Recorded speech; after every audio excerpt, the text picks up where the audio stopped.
Perhaps they're only worth just 1 point, but they're often referred to as the soul of chess. Thank you, Chloe. In this lesson, we'll be learning about pawns. And the first thing we're going to learn is how to set them up at the start of the game. As you can see, we have 8 white pawns on the second row, and that's where we put them at the start of the game. And black has 8 pawns also, and they go on the 7th rank. Now, how do pawns move? Well, that's an interesting question, because pawns at the start of the game, when they are in their starting position, they can move either 1 square forward or 2 squares forward. It's entirely up to you to decide. Okay, so for example, I'm going to move my e pawn 2 squares forward like that. And now it's black's turn, and he too has the option of moving any of his pawns either 1 square forward or 2 squares forward. And he's going to choose to move this pawn, his c pawn, 1 square forward like that to c6. So white's turn again.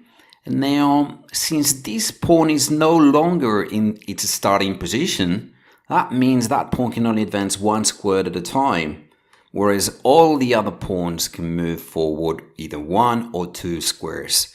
Okay, so white's going to move his f pawn 2 squares like that, and now black can move any of his pawns either 1 square or 2 squares forward, except for his c pawn, because that pawn is no longer in its starting position. Let me explain this a little bit better. Okay, now if pawns are on the green lines, they can advance 1 or 2 squares forward.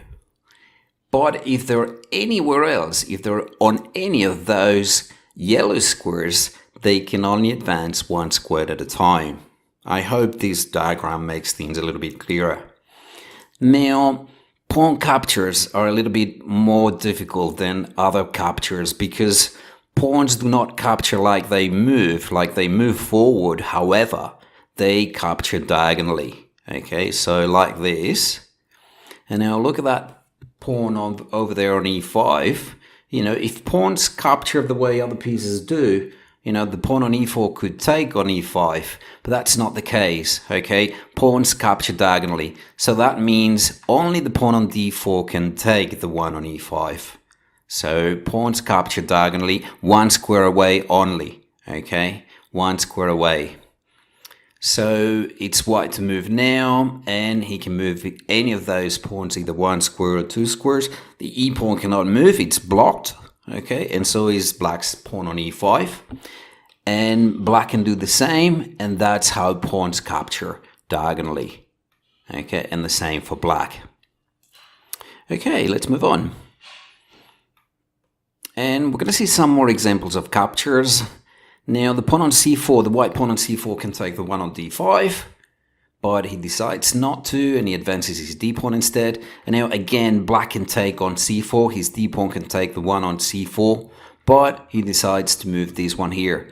And now it's a little bit confusing because the one on d4 can take the one on c5, or the one on c4 can take the one on d5, but instead white chooses this move.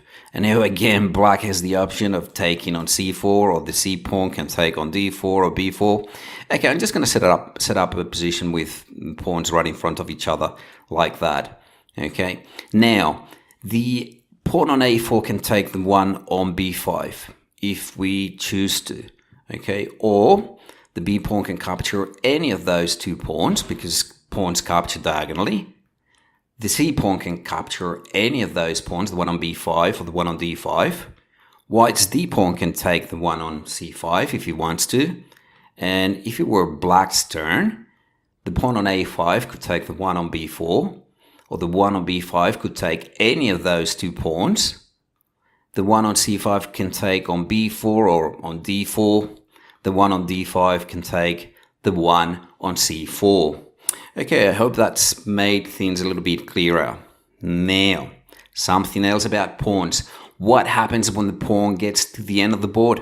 Okay, does it stay there? What happens to it? Is it like touchdown, or what exactly happens? Well, we're going to look at that. Okay, both pawns are advancing, and watch what happens when I get the pawn over here. I get to pick any of those pieces. Okay, the pawn is promoted and it becomes any piece that we want.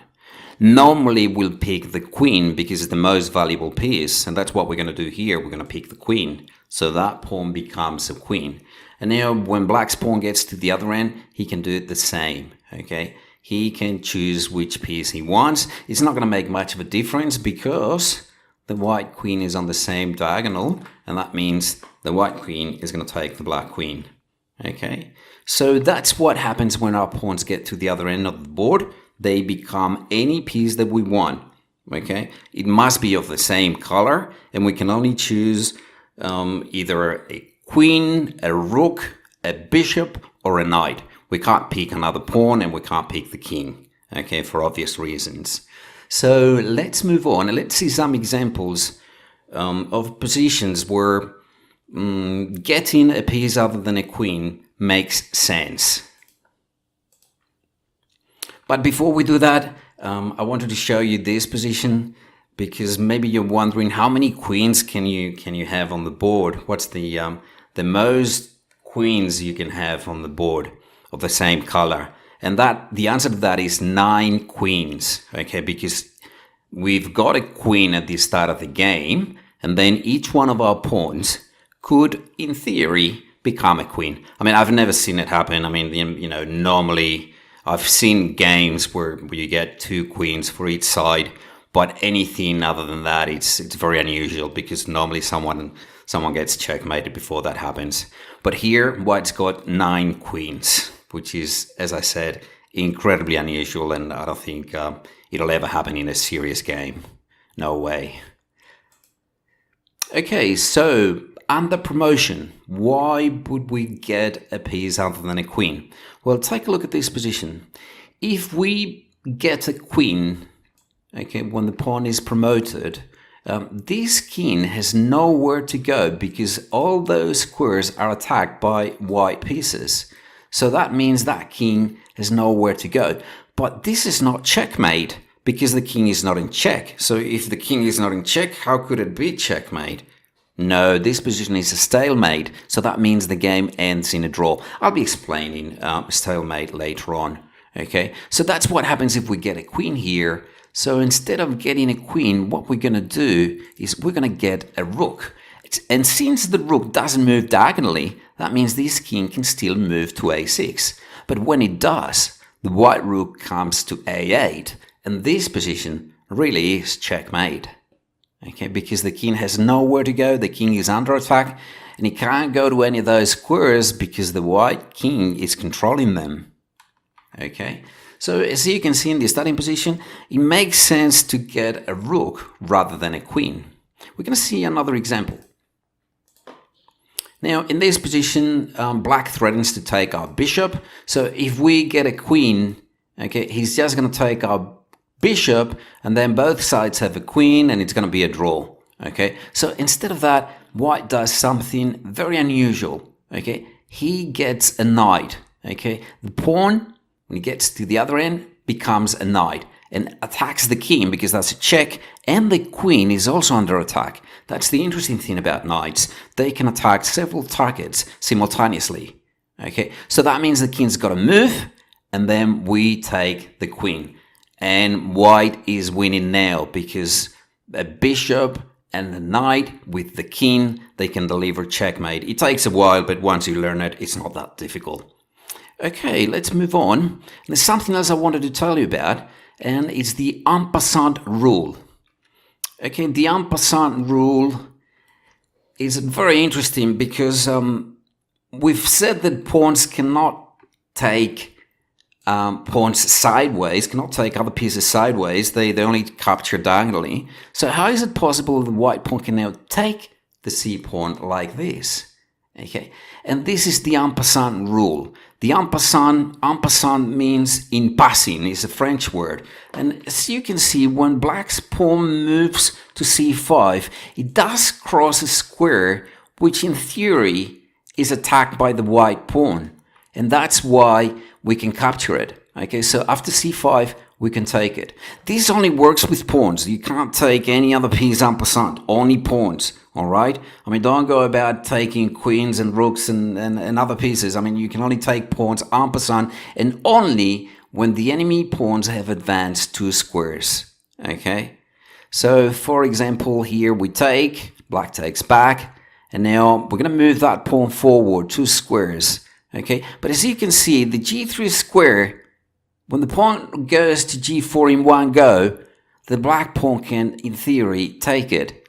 Only if he wants to, okay? The en passant rule, if he wants to, he can take it. So this time, he chooses to take it.